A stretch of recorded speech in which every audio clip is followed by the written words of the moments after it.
People who blame Harris for losing are the people who got suckered by Russian propaganda, then voted third party or didn't vote at all. Yes, I firmly believe a lot of this that happened before the election was absolutely Russian propaganda. Absolutely it was. And or Musk propaganda. How easily people on the left fell for the very puritanical binary thinking of G side is a red line I won't cross, while not in any way acknowledging any of the other genocides that Trump is now currently carrying out. The canceling of USAID is going to result in at least 1.2 million children starving to death, millions more dying from vaccine preventable diseases, and lack of access to medical care and clean water. I have said that's a Holocaust.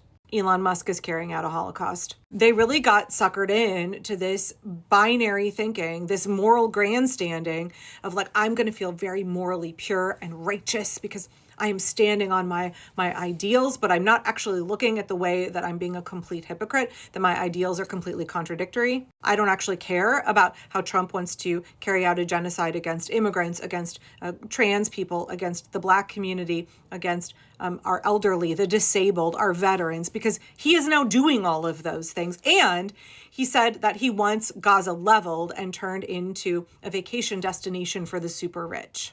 It was only their pet atrocity that they cared about. And honestly, like Russian propaganda and those very large, never Kamala leftist creators who made a ton of money on this app, pushing for don't vote for Kamala, don't vote for Kamala. They appealed to, I think, a lot of young folks. A lot of people who engaged with me before the election were very young, late teens, early 20s, and very idealistic and very much cared deeply, I think, about the Palestinian people. I don't really necessarily think that a lot of those large creators who made their money and used their platform to be like any don't vote for Kamala, whatever you do, don't vote for Kamala, vote for Jill Steiner, don't vote at all, stay home and don't vote. I think those folks don't give a shit about the Palestinians. But I think a lot of the younger folks who earnestly did really got suckered in by Russian disinformation, Russian propaganda, and they were not able to look past this one issue to understand what harm reduction is, to understand that we are in a two-party system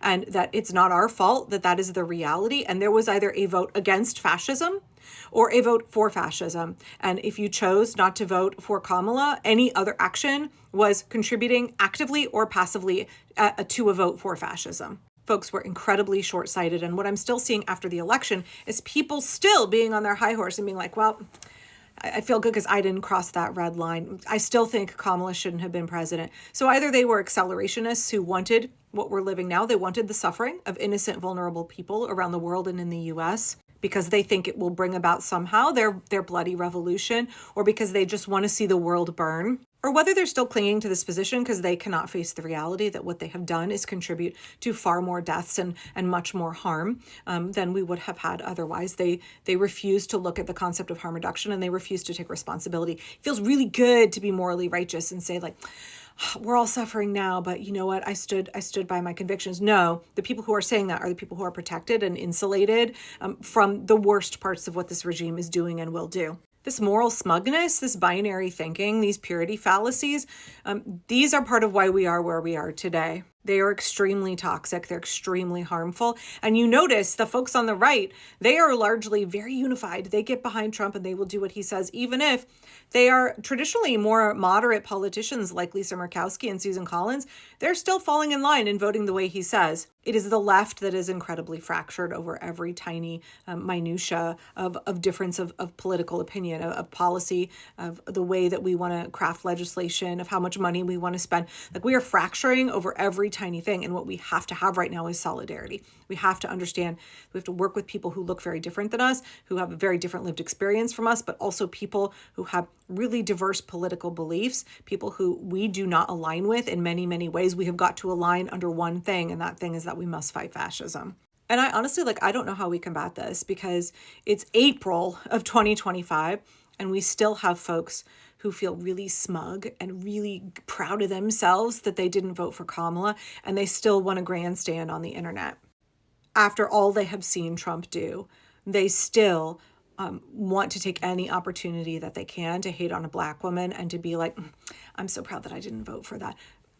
I don't know how to combat that. But yeah, I do absolutely think that people who maybe started out wanting to earnestly help Palestinians, they were suckered in by Russian propaganda. And to be fair, part of the reason I know this is because I get tons of comments on my YouTube videos that are clearly Russian propaganda. Anytime I talk negatively about Russia and what they're doing to Ukraine, my comment section on YouTube is flooded with comments that are like, Russia's don't worry about Russia. You need to focus on Israel. Look at what Israel is doing in Palestine. Don't look at Russia.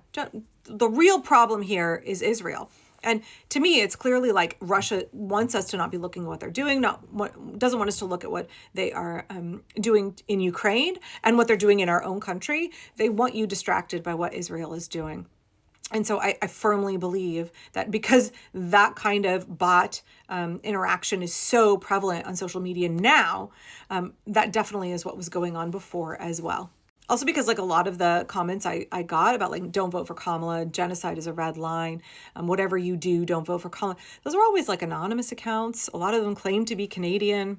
They never made any content. They just left comments. They were clearly bots. But I don't know how we get around this. And I don't actually have a good grasp of how large the issue is. I don't actually have a good grasp of how many people, especially young people, were propagandized in this way, have been hoodwinked by this thinking, and how long they will cling to it, whether what is going on in this regime right now and the ways that people are being hurt in the US and abroad will be enough of a wake-up call for them to be like, okay, I have to vote for whoever is the candidate that is not the pro-fash candidate. I have to do whatever I can to work against fascism, even if that means that I'm going to have to compromise in other areas, and even if it means that I can't feel really smug and morally pure and righteous, and that I'm picking the best candidate for the job. I'm not picking a life partner. Because as I've said so many times, there will never be a political candidate that most of us align with 100%. That's just like they're not a savior. They're not going to be our spouse.